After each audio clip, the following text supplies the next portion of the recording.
জীবনের এই ৩টি ধাপে দুঃখ করবেন না। প্রথম ধাপ ৫৮ থেকে ৬৫ বছর। কর্মক্ষেত্র থেকে আপনি দূরে সরে যান। আপনার ক্যারিয়ারে যত সফল বা ক্ষমতাবানই হন না কেন, এই সময় আপনাকে একজন সাধারণ ব্যক্তি হিসেবেই দেখা হবে। তাই পুরনো চাকরি বা ব্যবসার মানসিকতা এবং শ্রেষ্ঠত্বের অনুভূতি আঁকড়ে ধরে রাখবেন না।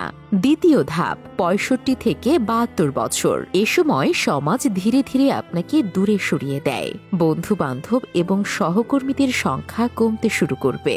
আগের কর্মস্থলে হয়তো খুব কম মানুষই আপনাকে চিনবে। আমি আগে ছিলাম বা আমার এক সময় ছিল, এই কথাগুলো বলার কোনো প্রয়োজন নেই, কারণ তরুণ প্রজন্ম আপনাকে চেনার প্রয়োজন মনে করবে না। এতে আপনি দুঃখ করবেন না। তৃতীয় ধাপ ৭২ থেকে ৭৭ বছর।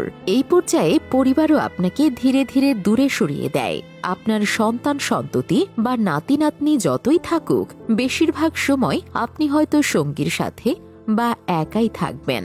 যখন তারা মাঝে মাঝে দেখা করতে আসে, সেটিকে স্নেহের প্রকাশ হিসেবে দেখুন। তারা কম দেখা করার জন্য তাদের দোষারোপ করবেন না, কারণ তারা তাদের জীবনের কাজ নিয়ে ব্যস্ত।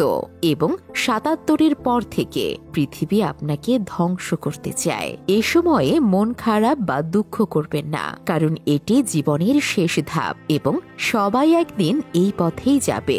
তাই যতদিন সুস্থ আছেন, জীবনটাকে আনন্দে পূর্ণ করে তুলুন। আপনার যা যা ভালো লাগে তাই খান, পান করুন, খেলুন এবং যা ইচ্ছে তাই করুন।